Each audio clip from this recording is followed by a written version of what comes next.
Hello, and welcome to the Doing the Most podcast. I'm Shannon Fairweather, and I am your host.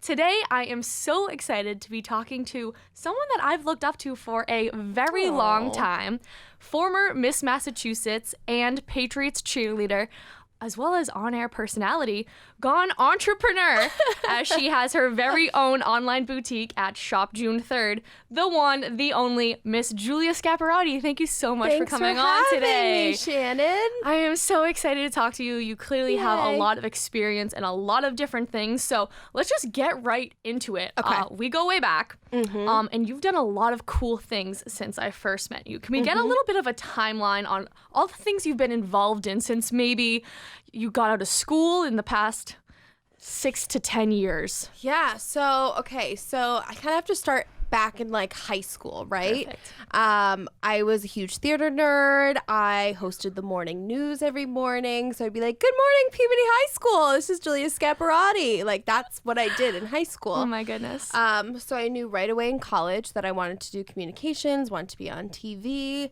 I interned for NBC 10. A lot of people actually don't know this. I interned for Wes Anderson's film Moonrise Kingdom. Oh my goodness. So it was like kind of the first time that, and honestly the only time that I went to a movie theater and my name was on the credits. So like I was in college and I thought that was the coolest thing in the whole entire world.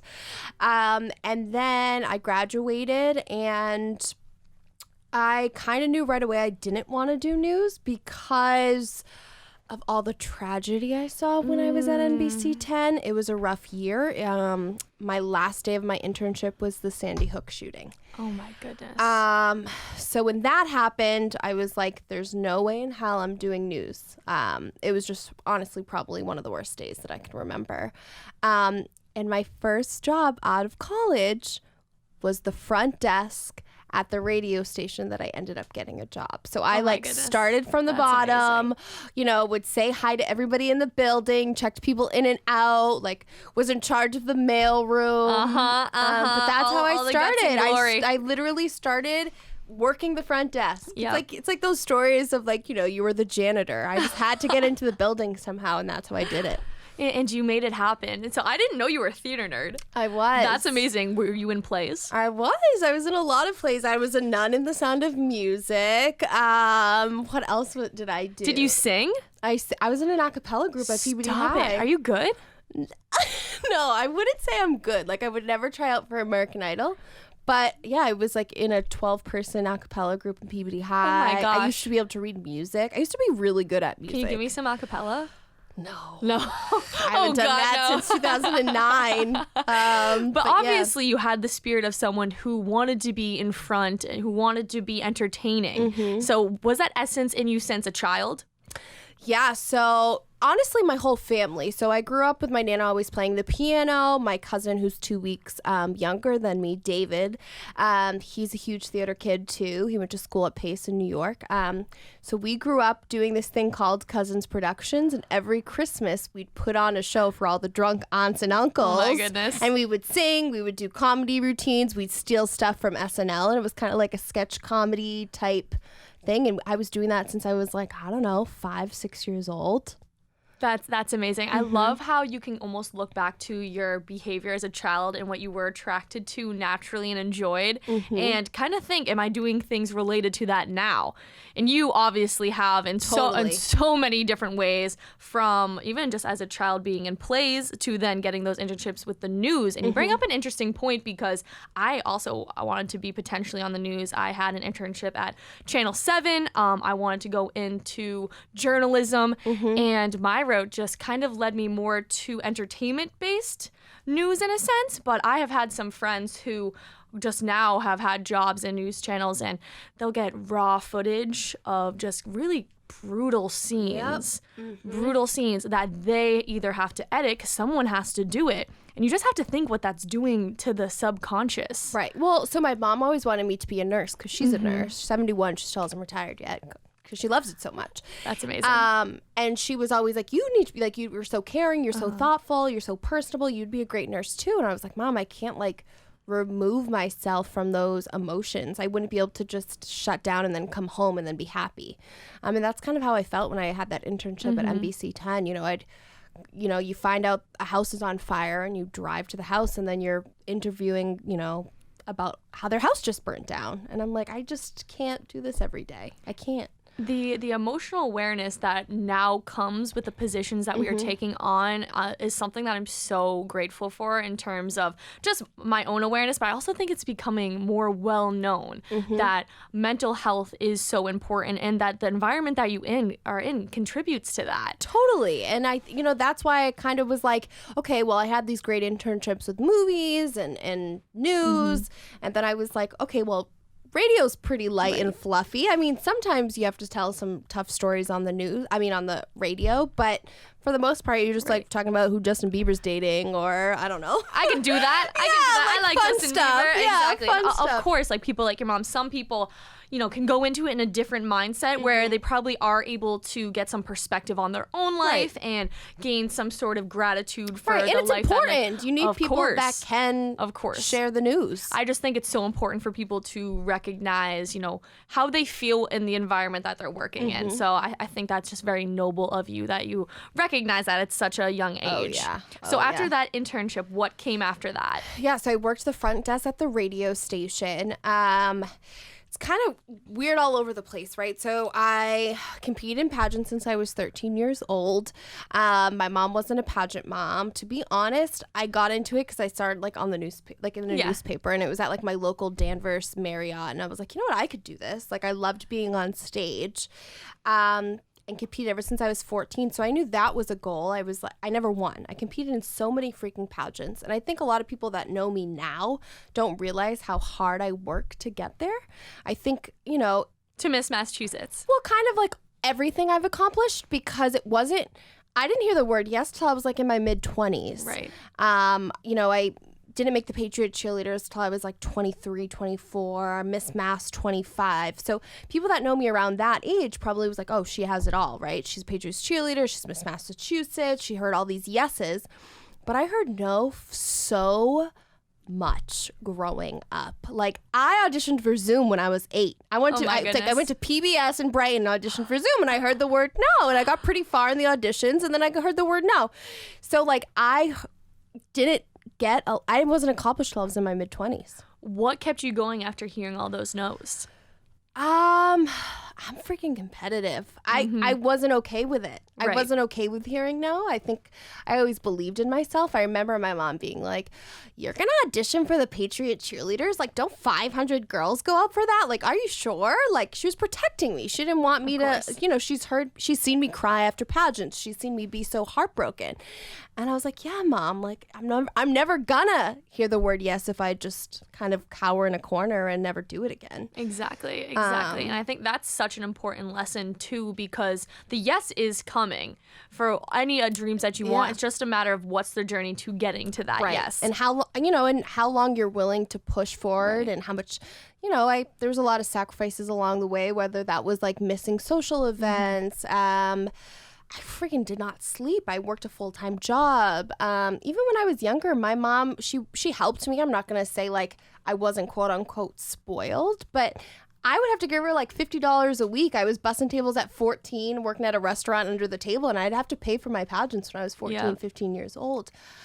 So I worked for it, and it's something I really wanted. Because it just mattered to you that much. So were these like yearly competitions, or was this like a monthly thing? How many pageants were you doing? Oh, God.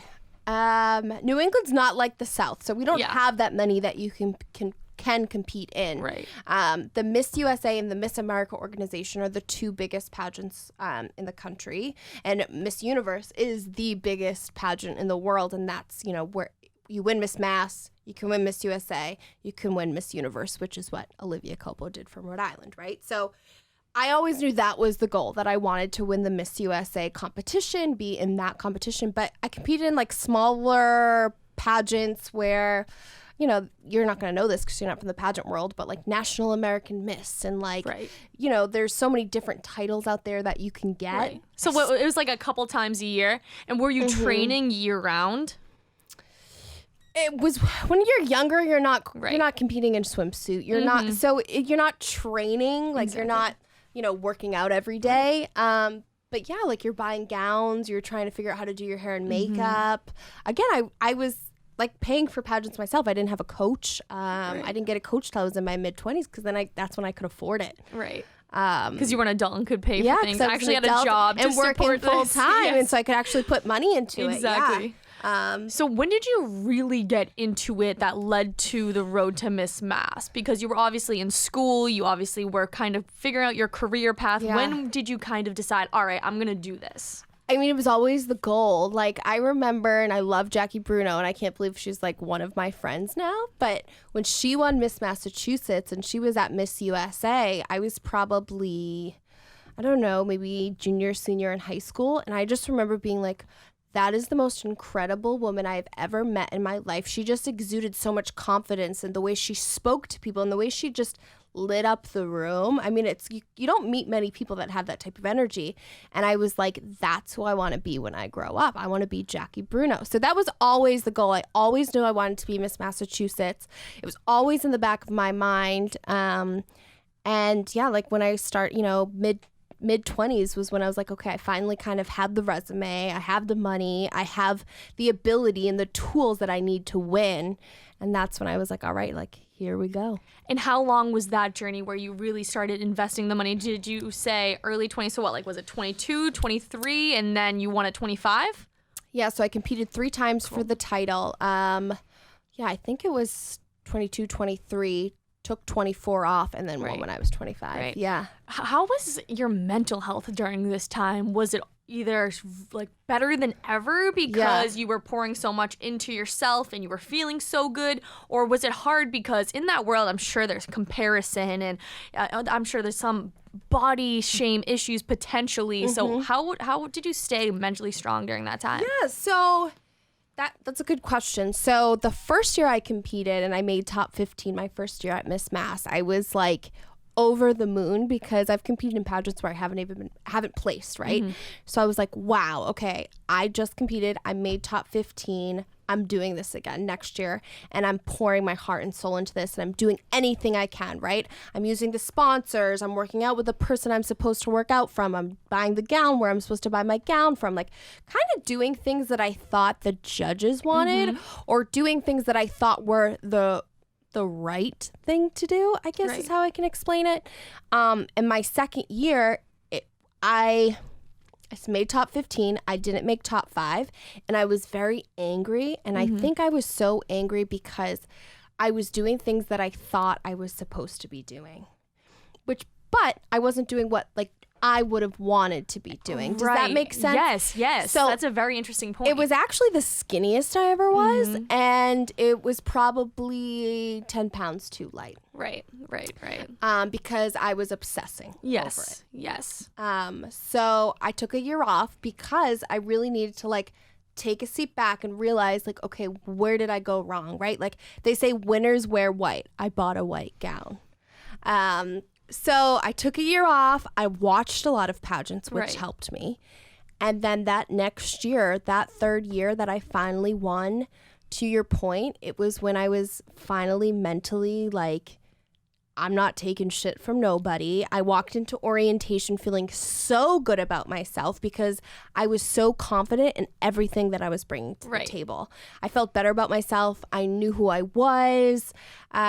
I don't know, just things in my life. Like I liked my job. I liked my boyfriend. I liked my friends. Like everything that was around me. It was kind of, all the stars are aligning, as cliche as it is. No, it's true. And you're exuding that. But that's how I felt my third year versus my second year. Right. So the first year you were very excited. You kind of had that almost beginner's luck and confidence in there. Totally. You were like, I'm going to go into this as hard as I can because I feel really good about how I went and I want to achieve that next goal. And then you kind of went to the books and what you thought the judges wanted to see, but it wasn't authentic. Exactly, Shannon. Yep. The confidence behind what it takes to be a winner wasn't there, and that's why you had that third year. And my next question is, because you've also coached and judged, correct? Yes. Yep. Would you say that this authentic confidence is what a winner usually has? 100 million trillion %. And it's what I try to tell my girls and my beautiful Amanda, who just won Miss Connecticut USA. She was first runner-up 2 years in a row. and I sat her down. It was my first year coaching her, and I said, why do you want to win this? And she gave me like your typical pageant answer. I want to win because like I want to make a difference in my community and blah, blah, blah, blah, blah. And I like looked at her and I was like, okay, man, just like I know you just met me. Like, let's really think about like, why do you want to win? Like, why do you actually want to win? Like, take a couple minutes, think about it, and then kind of tell me. And when she won, and she gave me an answer, and then when she won, that was the first thing she said to me, like after she was crowned, she's like, Julia, you changed my life that day, because that was when I realized my why. And like that's what brought out in me what I didn't have the 2 years before. I mean, she's amazing. She was first runner-up 2 years in a row, but that little change in her mental state made her win the crown. And what was her new why? I don't want to get personal, but I've like have her tell her story. Yes, but was it much more just authentic to kind of her own journey in a sense? Yes. Yeah, of course, you don't need to get too in detail of it, but that instead of just kind of the princess kind of answer. Exactly. The answer that like, you know, a lot of girls give me because I'm their coach, right? Right. And I'm like, sometimes I think it's like therapy. I'm like, no, but like we gotta dig a little bit deep, girls. Like we gotta be like, you have to be authentic. You have to be real. They don't want robots. That's the biggest feedback we get from judges, is that they're over prepped or they're over rehearsed or they couldn't really see who the real girl was in front of them. And I feel like a lot, I mean, it can probably be pretty easy to feel like you're doing super well and you're doing all the right things and coming off kind of robotic and expecting that to be correct, because in the beauty world, you know, you do kind of have this polished superwoman type of a figure up there, but it's important to kind of channel, as always, your true authentic self through that. Right, because they want a real person. Yeah. Because this person's going to appearances with children. They're going to appearances with the mayor or the governor or sometimes even the president, right? So they want someone that can walk into a room and have a real conversation with somebody. Of course. And how long have you been coaching now? So I gave up my crown in 2018. So ever since I gave up my crown, 2018. You've been coaching, so that's been about 3 years or so. How awesome has coaching been? I love it. Yeah. It's so rewarding. And people make fun of me, but I really do love women. I love being around women, and people are like, they're not catty. And I'm like, no, like I loved being in a sorority. I loved being on the cheerleaders. Like I just love, they inspire, like these young, I mean, they're not even young, but they're younger than me. They're 21, 22, and they're so accomplished at that age. And they inspire me, who, you know, is a 30-year-old, and I teach them a lot, I hope, but they, you know, teach me stuff right back. It must be cool too, because they are obviously hopefully on a similar path that you were on. So it must be an interesting mirror for you to have to look at these girls who are going through something that you have been through. You must see yourself a lot in them. Do you find that you learn more about yourself through working with these younger girls? Totally. Yeah. And you know what? The ones that that touch me the most aren't even necessarily the ones that win, or not even necessarily the ones that place. Like I've coached girls that, you know, have been too scared to say something to their own mother, and now they're saying it on stage on a microphone. Or like that they've accomplished something at school because of what they learned through pageantry. And like that's when I'm like, wow, okay, like yeah, it may seem like, oh, I'm teaching them how to walk and I'm teaching them how to do their hair and makeup, but like there's so much more to it. It's confidence. It is. It's confidence, and that's something that's really hard to teach. I think it's something that has to be learned. And when I was struggling a lot my second year in college, I was kind of going through a little anorexia stage, just a little bit of an eating disorder. I was overworking out, I was under eating, and it all came back down to my confidence. And it wasn't until I decided, fuck it, I'm going to go abroad.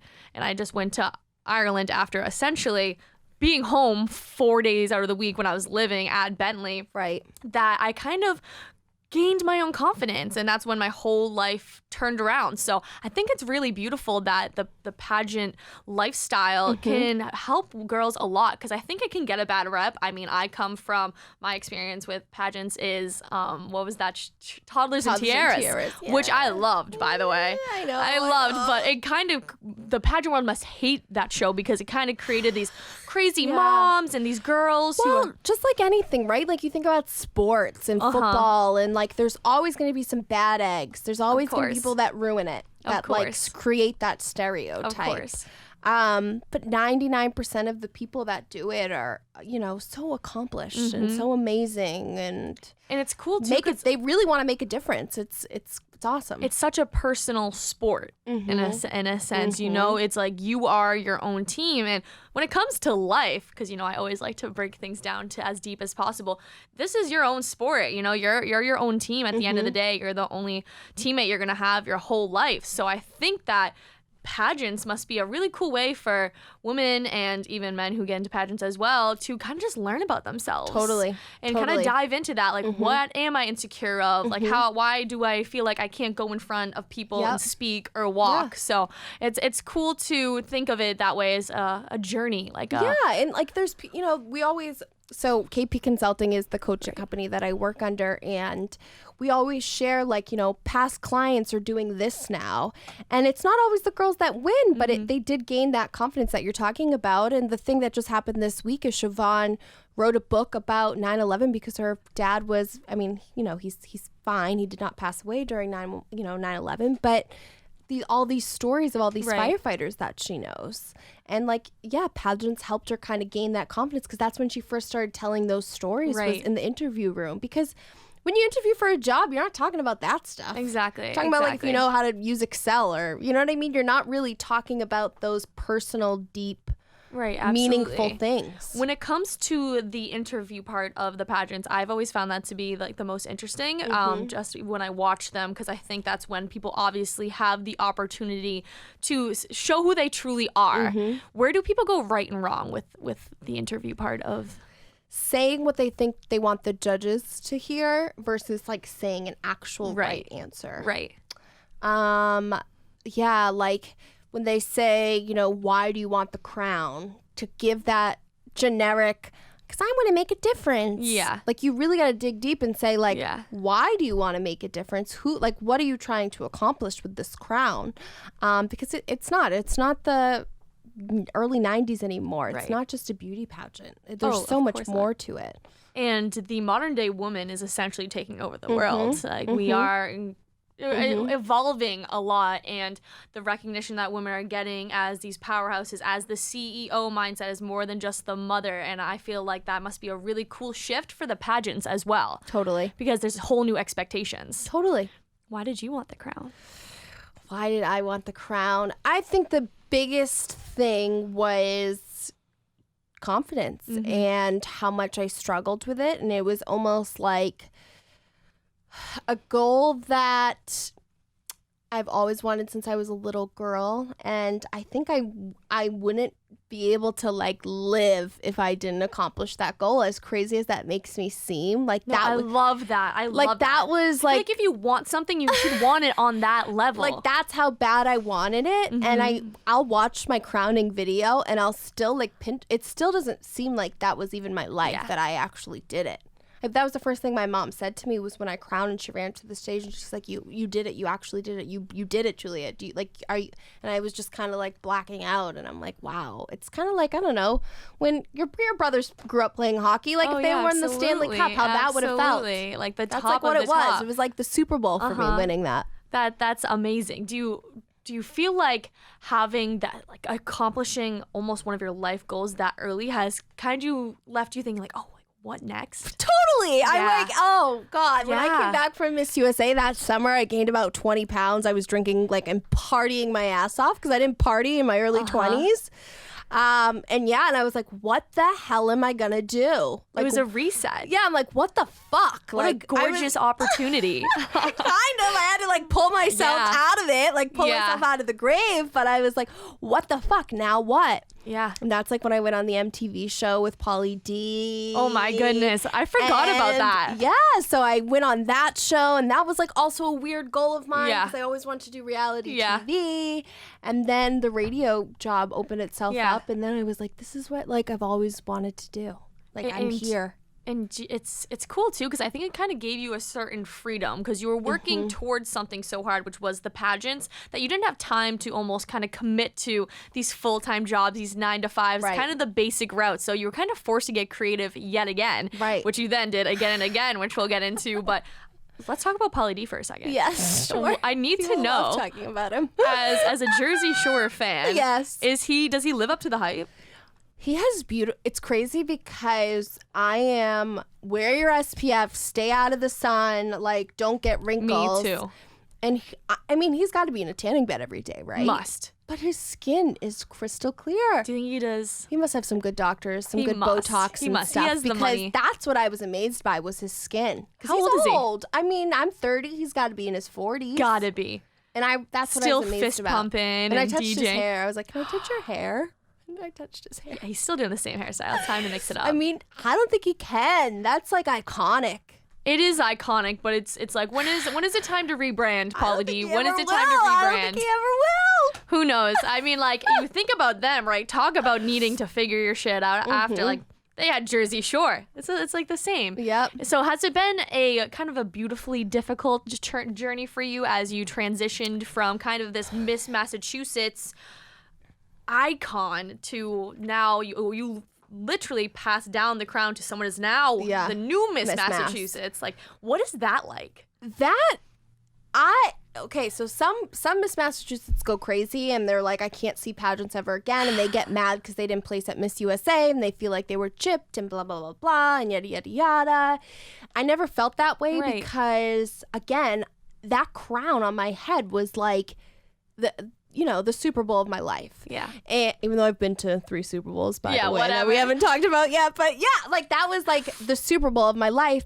And not placing at Miss USA and it coming to an end was sad, but I was still so freaking grateful. Yeah. I really was. And it made such a huge difference in my life and my opportunities. And it gave me the confidence to do things like talk on the radio, to do things like, People from Peabody talk a lot of shit about me. They really do.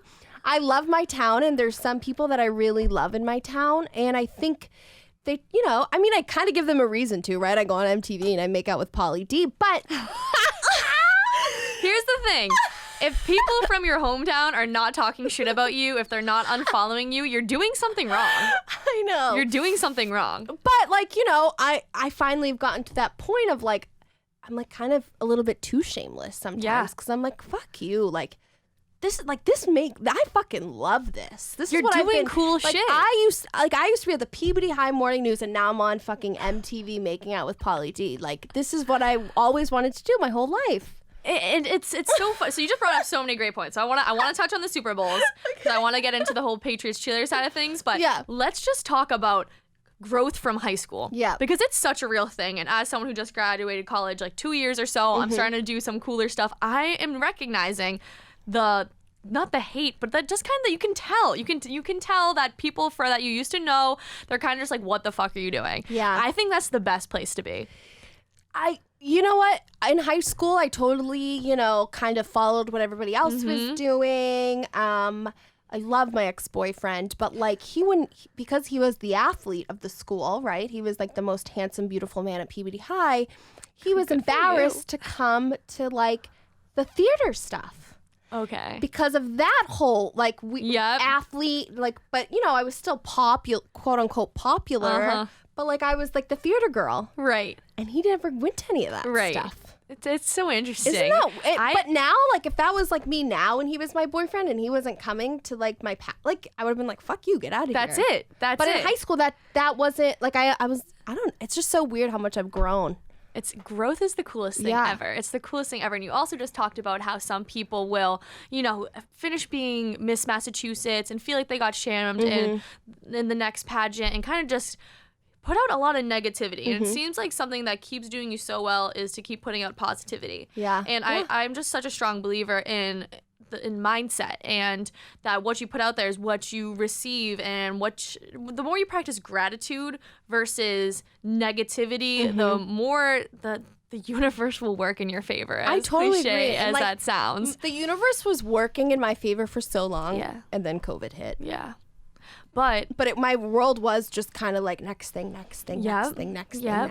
But maybe for some reason, definitely for some reason, that had to stop, because what we were just talking about outside as well is who knows where radio's going, right? Right. And that's what you were doing Right. prior to COVID. Right. So say you committed all this time to it, and then all of a sudden... I'm in my mid-40s. I don't have a job, and I have kids and a mortgage to pay Exactly. for. Totally. I totally agree. So it's just seeing it that way. And like, this is something I constantly work on as well, because obviously with COVID, we had the bar shut down and various trips canceled. It kind of just makes you think, and why is this happening to me right now? Why, and why is this happening as a collective, as a humanity? Like, what are we really supposed to start gearing towards? And not to completely shift the flow of the conversation here, but I think it's working towards an awakening in a sense. And it all comes down to love and gratitude and awareness. Totally, because that's when, like, I lost my job, pageants were shut down, and then I kind of was like sitting there collecting unemployment on a couch,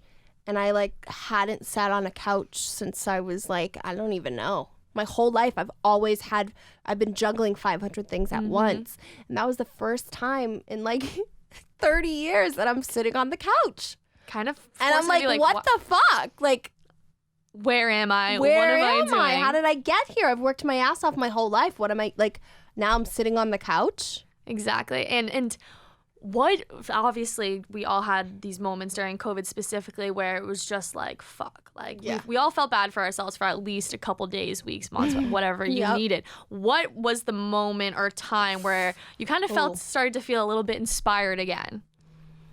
Right now.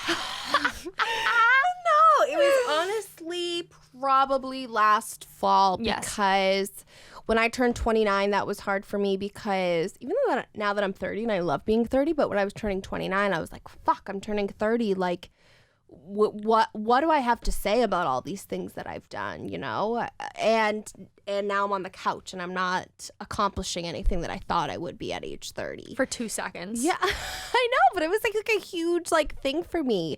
I'm such a people person. I hated being away from my friends. I hated like being nervous to see my mom. Like, it was a really, really horrible time. Right. And then once I was like, okay, like, I can't be unemployed anymore. I need to start applying for jobs. And I started to kind of like look to see like what jobs were out there.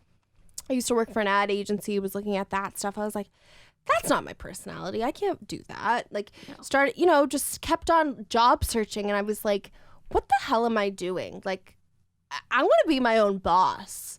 And when I really looked back at everything, cheer, pageants, TV, entertainment, like, what was my power in all of that? And my power was always like my clothes. Okay, so let's get into June 3rd.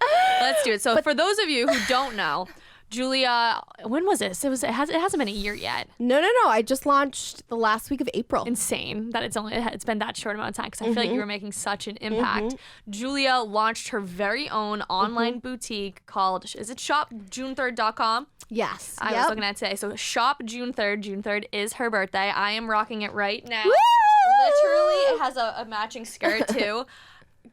Some of the cutest stuff ever. And you have all the beautiful Patriots cheerleaders and the pageant girls wearing stuff. So it's unbelievable. And honestly, one of the things I respect most in this world are just my female entrepreneurs, because my mom, obviously, I think it takes a lot just for any entrepreneur to really put it out there. But talk about confidence, huh?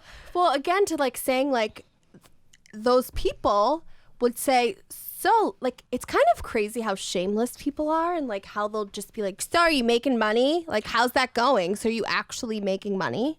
And it's like, but then you have my best friends and my family and the people that really love me and support me, and they don't dare ask those questions. Oh, of course not. And they think it's the coolest fucking thing in the world. And I'm like, that's why I keep these people around me, because they support me no matter what.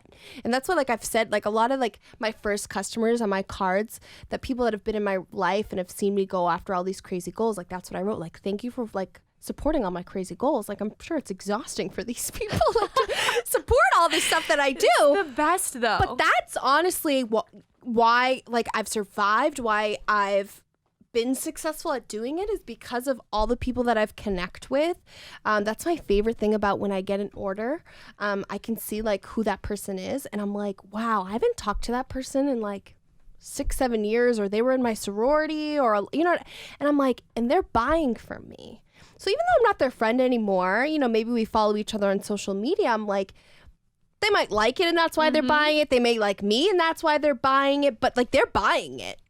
Or I like to, like, when I get a stranger name, I like to kind of see, like, okay, how did they make their way to my page? Like, who is this person and how they make their way to my page? It's cool because you're creating a platform that allows old and new people to come into your life, which is so, so awesome. And you talk about how important the people in your life are, and that's the reason why you are doing so well with everything you're doing. You keep going, but you attract those people to you for a reason. And I think it's really important to recognize that because, one, you obviously pick and choose, in a sense, who makes you feel good, who's supporting your goals, who's going to make me a better person in the future. And like that's always my criteria for who's in my circle. Does this person make me better? Can I learn something from them that will benefit my life in some way, shape, or form? But then also, I'm what you give is also what you get. So I know you, and I know that. That's what my mom says. Thanks, Shannon. The energy you put out there, it warrants that. So even you just being here today and supporting my podcast and everything you do with Dirty Water, it's a beautiful circle that continues to go around, and there's a reason why these people are all connected. I completely agree. And I think that's, we talked about COVID earlier. I think that's kind of why I had to be shut down, because when I really was on that job search again, I was like, I don't want to do this. I don't want to do this. I don't want to do this. And I was like, I love clothes, like, and I love women. So like, why, like, it's scary. And it's scary how much money you put into things. And, you know, luckily I have my beautiful boyfriend, Jared, that like is so supportive. And he works at Converse and he's been there for like 7 or 8 years now. So he knows all the stuff that I don't know, right? Like when I should go on sale, when I should buy. Because he's used to working with millions and millions of dollars and like thousands of different SKUs and like all these, you know, and then I'm just like, got my Converse on right now. Yeah, there you go. And I'm just like, I have 30 items. What should I do with them? And he can tell me the stuff that I don't know. That's so cool. And then all the stuff that I know how to do. So it's just like, it just makes sense. And I'm so happy doing it. Like I'll be laying in bed till midnight, like on my phone or on my laptop, but it's I'm working towards something that I've created, so it doesn't even feel like work. Oh, you know? My God. What's that stupid saying of like, it's you love what you do, you never work a day in your life. Yeah. It's your passion and in a sense fulfilling your purpose. Totally. So something that I like to talk about a lot on this podcast is, what do you think your purpose is? So I think that once you can kind of think about that, and you know, I also believe your purpose can change throughout your life. I believe that we have multiple purposes. Of course, there's no right or wrong answer, but I think aligning with what you think your purposes are leads to a life where you don't necessarily work a day in your life. Right. And even when I relate it to, say, this podcast or doing the most and the merch I'm doing, it's not paying the bills, but holy shit, I'm having so much fun doing it. And I know I'm working towards something bigger than myself and something that is inspiring people and inspiring me. And it's so fulfilling. Totally. It's so fulfilling. And then the money will come, right? Of course. Well, that's how it does. When it works, when you're aligning yourself with the things that feel true to why you were put on this earth, again, as corny as it sounds, you know, you're rewarded in multiple different ways. But something I also want to talk about is how it feels so right to you, because it also involves Jared, which is so awesome. Because I've had a couple people on this podcast before who, you know, either if they're TikTok creators, or, you know, they have their own businesses or whatever they do, I have found that a lot of people are super successful when they are aligning with their significant other and what they do as well. Yeah, like Jared and I never worked together in any other way, shape, or form. And he is the shyest human being on planet Earth. And he never really quite, he gets it, but like, he doesn't really get the pageant world. Like he accepts it and loves it and supports it, but like he doesn't. He's not a pageant boyfriend. He's not. Right. There's some boyfriends in the cheer world that would put roses on their girlfriends' cars before games and stuff like that. He never did any of that shit, right? Right. So we never had that connection before. And now that it's like something that he enjoys and likes, and like sometimes I'll catch him just like pulling reports, and I'll be like, "Hey, what are you doing?" And like, "Oh, he's not doing that with Converse, but he's doing it with ShopJune3rd.com." That's amazing. So, and you know, we do everything so well together. We cook together, we clean together, we plan vacations together. So why wouldn't we like do really well at a business that we both like obviously he doesn't love women's clothing, but he finds it so cool and fascinating. I'm sure he loves seeing you so enthusiastic about something. I'm sure I love that he feels like he can contribute to it, that you guys can work together. Exactly. Like, that's what's so fun about it. Like, life just needs to be more fun. Like, my boyfriend and I talk about this all the time. Like, the solutions are often like so simple, but so hard to find. So I want to go back to you talking about looking for a job. When did you think maybe I'll just start my own business? It was the fall. How did it pop in my head? I'm not really sure how it popped in my head, to be honest. I just like had the idea. I think I've always wanted something of my own. And when I thought about, like, I kind of brainstormed a little bit. I was like, maybe I should like get my makeup certification because I really like makeup, or like maybe I should get like, you know, because I love the beauty industry. Like, I was trying to think about things I like, and I was like, no, it's clothes. Like, I love clothes, and that's what gave me the confidence to, like, when, like, my gown gave me the confidence to win Miss Massachusetts. My interview outfit when I met, you know, Coach Tracy gave me the confidence to be a Patriots cheerleader. Like, clothes were such a huge part of how I felt, which may sound stupid, but it doesn't. It really was my power. And I was like already kind of styling girls for pageants. So like that was part of what I did. And I was like, this just makes sense. Like the whole website designing, all that jazz, I had no idea what the hell I was doing. But like buying clothes, I was pretty confident that I would buy clothes that people like. Because people all the time, I give free people so much money. Like, when people are like, so what are you wearing? I'm like, free people. Like, I love your outfit. Where'd you get it? Now it's your own. Now I can say, I love that. I love that. So let's dig into a little bit. You say it's always been about clothes, but obviously it's not just about clothes. It's about how you feel in certain kind of clothes, and then also how you make other people feel and perceive you as well, which is so, so cool. So do you think, again, it comes down to confidence? Totally. Yes. Totally. But I think it's, again, like when you wear, you know, the show that I used to watch when I was like 10 years old, you're probably too young. What not to wear. Oh, I know what not to wear. Absolutely. Yes. And I would watch that, and you would see these people transform just from like, you know, wearing a jacket that fit them versus like what they were wearing before, and their confidence, you would see a huge transformation. They lose 50 pounds, their skin clears up. It's crazy. It's just from buying clothes, but it's just from a different jacket. A lot of people don't like people. I don't know anything about home decor. Oh my I gosh, can't go into Home Goods and like pick out a pillow. But clothes I can do. That's so interesting too, because one would think they're one and the same, but they're not. They're not. But I love that you just know that this is something you're passionate about, and you connected it into Shop June 3rd, which is so amazing. Has it been a fun journey so far? I know it seems like yes. Yeah, there's been like times that are stressful, and I'm like, am I doing this right? Like, do I need to be doing this more? And there's something that I learn every single day where I'm like, crap, I got to do this more. Or like, oh crap, I didn't do this right. Or like, but it's only been 4 months. That's what I have to keep reminding myself of, like, okay, like, you've already accomplished, you can keep going. You know, I told myself I want to open up a store. That's a huge goal. So, you know, Jared's keeping me on a very strict budget and goals and what I have to hit before I can open up a store. But that's the goal. And I think, you know, even further down, the goal would be like me being able to be home with my kids and have this like flexible schedule and still make money, and then like pop in the store and be like, hi girls, like, how's everything going? Awesome. Okay, cool. Bye. Like, that's the ultimate goal. I love it. It's important to know those goals though, as you're working on something that you're so passionate about. It's important to know your why. It's important to know why you want to achieve, why you want June 3rd to do well, why you want to get, it's easy to say, oh, I want X amount in sales in 1 month, right? But what's the why? What's really going to get you there? And when it comes to manifesting, in a sense, it's those goals. It's, I want to be able to walk into my own store. I want to have a flexible schedule. And once that's in your subconscious, your body just naturally starts doing things to work there. Which is so cool to me. So I love that you have something that you can pour your heart into with that, because I personally know, like, with this podcast, and it's so awesome that you're on here too, because I love being here. This is the coolest place I've ever been. Oh, I'm so happy you like it. But I have just found I relate to you a lot with how you feel about Shop June 3rd in terms of working on it every day and the goals you want to set forward too. And it's difficult because sometimes you're like, fuck, like, am I doing enough? Like, am I doing this the right way? Like, I should be posting like 40 times a day on TikTok. Like, this is the big buzz right now. And it's just important to recognize, like, all right, this once wasn't a podcast studio. You once had no website, right?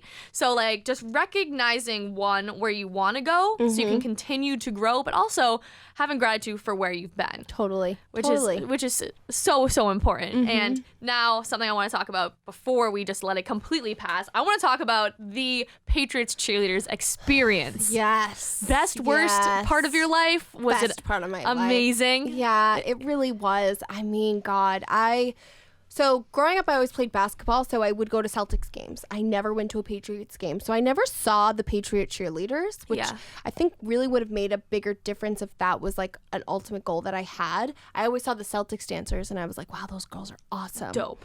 And then through pageantry, I met Amanda Susi, who was a Patriots cheerleader, and kind of heard, her story and all that jazz about Patriot cheerleaders. And I was like, how has that not been on my to-do list? Right. Like, this is right. Right. Oh, like AB's. I want to do all those things. Like, I've been trying to do all those things. Like, I think that's why she was in my life, to kind of bring me to there. But yeah, like when I think about my best friends, Patriot cheerleaders, when I think about job opportunities that I've had, when it changed my life, and so much that once I retired as a cheerleader, I worked as an assistant coach for 3 seasons. Right. So. And you had quite the run too. Talk about like life experiences. Yeah. So I was a Patriots cheerleader, and then my second year of cheering was when I won Miss Massachusetts. That was the same time? So you were cheerleader and Miss Massachusetts. So I went to the Super Bowl and Miss USA the same year. Oh, so talk about peaking. That's when I peaked. What year was Shannon. that? That's when I peaked. 2017. I peaked in 2017. Oh my gosh.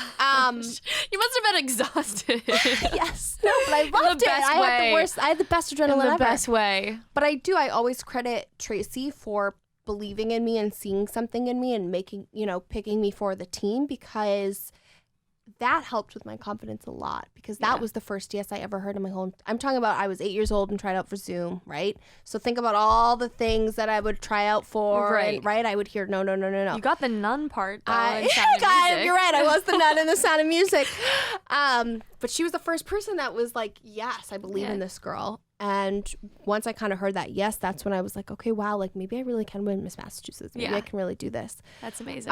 But yeah, it was, I learned so much. I learned, the importance of like a handwritten note. I'll always she taught me gratitude. She always taught me, to be thankful.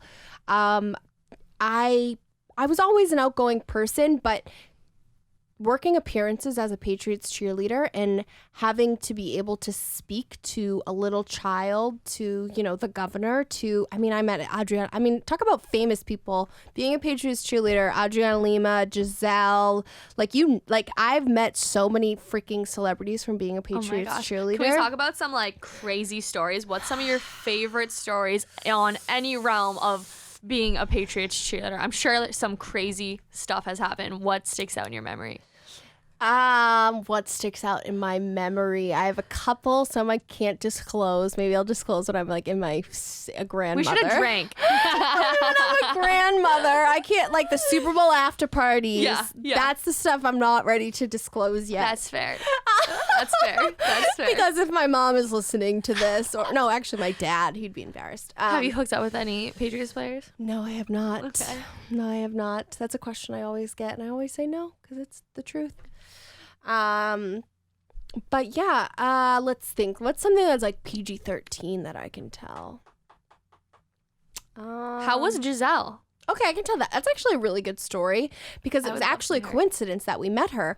It was a Patriots game. I was going into an elevator, and it happened to be the same elevator Giselle, because she doesn't walk into the normal entrance to get into Gillette. Yeah, she doesn't show up in a minivan. No, so the elevator she was taking to her suite was the elevator that I was in.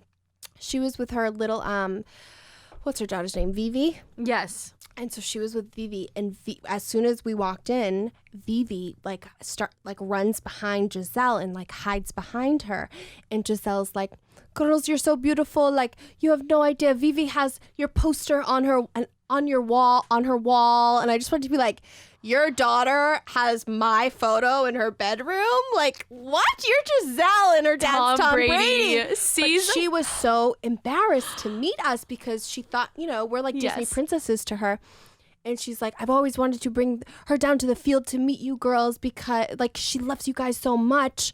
But, like, I just don't know what the fans will say if we go down there. Blah, blah. You know, she's protecting her daughter. She's like, but she's always wanted to meet you. And, like, she was being so shy and so freaking cute. And then we told my coach and we mailed her, like, pom-poms and a Patriots cheerleading shirt. And she sent us a photo of her holding the pom-poms in the shirt. Yeah. So that's amazing. That was, like, a really cool story. That's amazing. Yeah. Essentially, your face is in Tom Brady's house. Mm-hmm. Right. That's pretty crazy. That's pretty crazy. He says, good night, Vivi. Good night, Julia. Yeah. That's so cool. Yep. That's so cool. And I'm not surprised that she has some, like, little secret way up. But it's also cool to think how, all right, obviously, here's Giselle, right? Yep. Like, super women. Biggest supermodel was in the whole entire world. Like, there must have been a gold orb around her. She was so welcoming and cool and nice and, like, yeah. But it's really cool because then her daughter was looking up to you guys. Yeah. Which is so awesome. Yeah, it's that's so just awesome. mom and dad. Yeah, duh. They're whatever. Right. They're lame. Right. They're lame. Yeah. So when it comes to the Patriots cheerleaders, what was more intense in terms of training? Tryouts for Patriots cheerleaders or Miss Massachusetts? Oh, it's different. I mean, it's similar, but it's different. It's just a different experience because pageants, the pressure is on that one weekend. Right. Like, there's a lot of pressure on that one weekend. Yeah. Cheerleading, it's about 2 months long, and you're kind of, like, getting cut or making it every step of the way. So, I mean, the prep's similar, right? You got to get your body right. You know, you have to work on your fitness, your nutrition. They do interviews very similarly. Top 5 questions kind of very similar. Right. So there's a lot of similarities, but it's definitely different mentally. Right. Because pageants, there's so much pressure on that one weekend. Do you think that being a Patriots cheerleader helped you with your confidence in Miss Massachusetts? Totally. Yeah. Totally. Absolutely. And that's kind of what I said in my Miss Mass USA interview. I was like, you know, I'm kind of already doing the job as Miss Massachusetts. I have a team. So, you know, I can walk in and do an appearance and I have pom-poms. And my voice right now is really just like supporting the Patriots, and I'm an ambassador for the organization. So I already know how to do that. But I want to be Miss Massachusetts and have my own voice and be able to speak about what I want to speak about. Ooh, I love that answer. Yeah. I love that. I guess they liked it too. Oh, clearly. Is that what you said up there? That was what I said for my personal interview. Cool. Yeah, that was one of my answers. Oh, I love that. Yeah. And you kind of just wanted your own voice versus just kind of being, you know, one of the faces of the Patriots cheerleader. Right. You were Julia Scaparotti, Miss Massachusetts. Right. What do you think you learned about yourself through being a Patriots cheerleader? The don't compare yourself aspect. And I'll tell you this is what helped me at Miss USA. As a Patriots cheerleader, you know, swimsuit calendar was a very, not a competitive time, but it was a very weird time because they were, you know, everybody was like, who's going to get the cover of the calendar? Like, that kind of, like, was kind of going on with the team. Yeah. But I was so used to being around 32 beautiful, smart, intelligent, accomplished women that when I went to Miss USA, I kind of felt right at home, like I was with the Patriot cheerleaders. And when you go to Miss USA, a lot of girls start to crack because they're used to being, what is it, the big fish in the small pond. And when I got to Miss USA, I never placed, but my mental state was so good the whole time. Right. I met so many amazing people. I got modeling gigs out of it. And I know it's because of during rehearsals, I wasn't cracking like these other girls. Like, I was used to, you know, Super Bowl weekend, you don't sleep. You wake up at 5 a.m. to do Good Morning America, and then you have the game at, you know, 8 o'clock. You know, you're at the Super Bowl until 5 a.m. So, like, I was used to those things, and that's how it prepped me for Miss USA. And that was the biggest thing I learned was, like, yeah, like, don't compare yourself to other people. Like, embrace these other people. Like, what you kind of said earlier about what you can learn about yourself when you meet other people. Exactly. So I think it made my Miss USA experience that much better because I was already used to the environment of being around strong, intelligent, smart, amazing women. That's exactly what I was just going to say. So one, I think it's awesome that you were consistently around such empowered women, because these were women who went through all these interviews and the training, clearly have something to offer, clearly believe in themselves, are clearly confident in their own way. So everyone is a mirror. Right. So I think what's really cool is that you were surrounded by all of these amazing people, and you could learn from them and kind of also relate, like, oh, like, how can I relate myself to this person? How am I different than this person? Like, what do I want to learn from this person? And with that mindset, how can you compare yourself when you just want to learn from them? And again, like, it's just like comes full circle, like with Shop June 3rd, like a lot of my Miss USA sisters from different states. I have a sister in every state. It's true though. I know somebody from every state in the country, and they've purchased from me. They've supported from me. Somebody that actually never won Miss, Illinois, but she was first runner up at Miss Illinois, and I met her that year because we both modeled for a pageant designer, and she opened up a store. So she was somebody that I could kind of talk to and pick her brain from. So it's just kind of like, like you meet everybody for a reason. Be nice to everybody. Like, it's all about who you know, and That's amazing. Be positive, because you really don't know like how these people are going to affect you later on in life. Right. Oh, absolutely. And people who clearly are doing cool things. I always say this to my boyfriend. I want to hang out with like more people who are doing cool things. I just think there's a certain energy of someone who wants so much out of life. And here you are in one building with 50 women who have really dedicated a lot of time to this and grown so much through this. So I think it's so smart that you made those connections. And even if you place or don't place, you still leave a winner. Totally. And like so many of the girls that I competed against were so freaking cool. Yeah. Like my Miss Missouri is Bailey. I can't even remember her last name, but she's a huge Big Brother person. She's like a millionaire now. Kelsey Ware, who's the Champagne Gate from The Bachelor. Oh my God. Like all these different people that like, like doctors, like just, That's awesome. That's so awesome. Amazing women. Miss USA must have been pretty intense though. I can imagine. I remember seeing you at a Dirty Water shoot before that, and you were just like, like I'm in it. You were fucking focused. Yeah, I was ready, and I loved it. I ate it was exactly how I dreamt it to be when I was little. Every opportunity that they gave me, I was just like, so like I felt like I was in heaven. Like, wow. Like I remember. So what they have you do is you have rehearsals every single day. So it is exhausting. So you rehearse all day, and then you have appearances. Yeah. You rehearse in the ballrooms, and it's like everything's marked out in tape because the stage isn't ready. So you're like in this ballroom for over a week, like pretending you're on the stage and like not stepping on the pink tape because that's a light, or like not right. Like, oh, I just walked off the stage. Like that's my leg is broken. That's how you practice all week. Yeah. And the first time I walked in and I saw the Miss USA stage, it was almost like slow motion. Like, wow, like I'm here. Like I'm at Miss USA, and it was the most incredible feeling. And this, and then I was walking on the stage and practicing on the stage and competing on the stage. How was competing? What? I loved it. I really I know that sounds so crazy because I didn't place and I didn't get my goal of winning or placing or being on TV, but it was the best. I really can't complain. Fun. I loved it. I ate it up. Good, as you should. Every single minute of it. And I love how, even though you didn't place or whatever, you recognize how far you came from it, and that you did achieve so many things that you wanted to achieve. And it's so often the journey, not the destination. And I feel like you just gained so much along the way. Well, think about it. If I had won Miss USA, I wouldn't have gotten the job at AMP Radio, because that was the same year. If you when you look back, in the moment you might not understand it, but when you look back, you're like, oh, that's why my life turned out this way. That's so important to recognize that. It's so important, because in the moment it can be really easy to be emotional.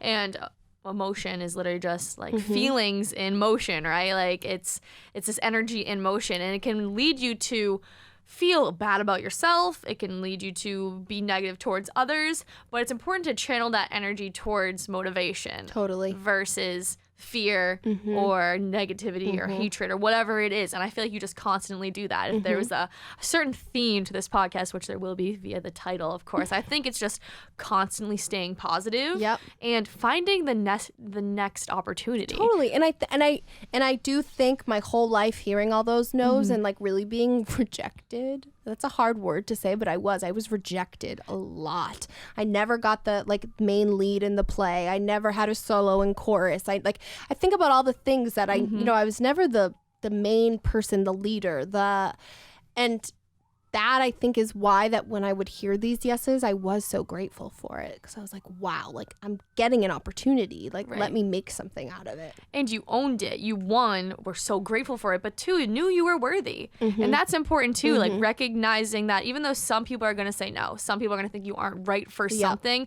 as long as you believe in yourself, the right opportunity will show itself. And actually, that's something my Nana Scaparotti taught me. She passed, so I won Miss Massachusetts, and then she passed away in that December. And after I won, she was 93, but she was totally with it. And one thing that she said to me was like, because I was still kind of like humble and weird of like, I still can't believe I won. Like so-and-so was better than me, or like so-and-so had a better this than me. And she kept on being like, Italian grandmother, like, what's wrong with you? Like, you're so Julia, you're the best. And that's why you're won. Like, you're worthy. Like, this is your year because you deserve it. Like she was like, you've been competing since you were 13. You never won a pageant. Like, no, this is your time. Like, you are worthy. Exactly. So I dealt with that a little bit of like, wow, okay, I am worthy. Because I heard the word no for so long. Right. But just because you heard the word no for so long, and just because you didn't win every other I was like, it must be a mistake. Like, it shouldn't have been for me. But the brain is fucking weird. The brain is weird. It wants us to... So the brain, the ego's job is to help us survive, right? And if you think like, oh, well, I was just given this, you're going to question it. Yeah, you're gonna question, why was I given this? Exactly. Like, are they sure they wanted me? Like, is this a mistake? It's so cool. So we kind of jumped all over the place, but you that's obviously, my life. I expected nothing less. It's been very organic, but we started with theater nerd. Yep. Kind of gaining your voice, understanding what you liked. You were leading the school news, which is actually something I applied for as well. Didn't get. Whatever. They gave it to a boy because they switch it off every year. And then you had the Patriots Cheerleaders, you had Miss Mass, you had the on-air job, which we haven't really spoken on. How was that experience? It was my dream job. Yeah. JD was the best mentor ever. And, That's awesome. And it was kind of my first time too, where like I had to be censored because I couldn't swear, but I didn't have to be so censored that the Patriots and the pageant world kind of put me in. Right. I could kind of, I don't know, make fun of celebrities, like do things you could be that yourself I a could little be bit more. myself a little bit Right. more. And it was such a fun time in my life, and I miss it. I really do miss it so much. I was really in my element. Yeah. I was touching people and like making a difference and making people laugh, and and you were also a face too, you were entertaining in a sense still, which I think is really important to you. And I know that you're very fulfilled through Shop June 3rd. Totally. But I have a feeling that either through events or, live appearances, or have it be your own TV show, whatever it is, I have a feeling that could be in the works for you as well. Absolutely. I know, I'm always like, well, maybe like they need somebody that like comes on once a week and helps them with styling, or like I agree. Exactly. The entertainment world will never like leave me. Right. I mean, just with social media, you have to be entertaining to sell something these Of course. days. So when people ask me like, what do you do? It's like such a long-winded answer, because it's not like my boyfriend, right? It's not like, oh, I work at Converse for 8 years. No, it's like I was here, and then I was here, and then I was here, and it's kind of all over the place, but it does make sense when you really like absolutely talk from the journey from like how it began and where it is now. And what's so awesome too about Shop June 3rd is the rate it's growing and the work you're putting behind it. I know it's going to continue to be a huge success. Thank you. It will also give you flexibility to pursue other dreams and goals if those are there. Totally. So that's important too, because something that I kind of get stuck up in sometimes, it's like, oh, well, I really want to do this and this and this. But sometimes working with the opportunity you have at that current moment is what's going to get you there. Totally. It's what's going to lead to that higher aspiration. So you're doing great, kid. I think you know that. I think you know that. So to sum it all up, and I brought this up slightly earlier, what do you think your purpose is? My purpose. I don't know if I've answered that question yet. Hopefully I'll be able to answer it soon. You can give a very broad answer. I mean, what I love to do and what makes me feel my best is like, it's that people, and that's why I want to open up a store too. It's that person-to-person connection. It's coaching girls and making them feel better about themselves. It's being funny and having people laugh. It's performing and having people enjoy themselves. But yeah, my purpose. I don't know what my purpose is, but seems like you like to make people feel good. I like to make people feel good, and a huge passion of mine is like traveling and learning. And I think, it's me learning more about myself to then help others. And I think it's like, I get that from my mom. She's a nurse, right? It's just in a different way. Of course. I always find that when I ask people this question or when I think about it myself, it always initially seems like, oh, like I want to help other people somehow. Yeah. Right? If that's through creating a nonprofit, or if that's from being a nurse, or if that's from coaching or inspiring people or making people feel good about themselves. But at the true end of the day, it comes back to what we get from it, right? So what I think is that you enjoy making other people feel good because then it makes you feel good as well. And I also think you just fucking love to live life, which is why I love being around you. Yes. Like when I was in college, the word YOLO was like that phrase that you only tatted on your ass. No, but that was like, I was studying abroad and everyone would be like, YOLO! Yeah. Like that was, I do. I'd love to live life. Life is short. I've seen some like horrible tragedy in my life, and I think that's also like kind of helped me kind of realize that life is short and go after everything and fuck the haters. Exactly. And be shameless, be you. Just be took me like you. till I was, 24, 25, now 30 to kind of see it that way. But yeah, fuck the haters. Do what you want. It's the way to live. Yeah, it really is. I think we'll end it on that note because there's a lot of great stuff in here. Thank you so much for coming on. I loved talking to you about everything, and I feel like I learned a lot about you as well. You are such an inspiration to me, as you always have been. Sweet. So I'm sure you'll be on here again. Who knows what you'll be doing? Maybe there'll be 50 June 3rds across the country. Yeah, and you'll be like on Sirius Radio. Yeah, something. Or Who Spotify. knows? We will see. Thank you so much. Thank you. I love you so much. Love you.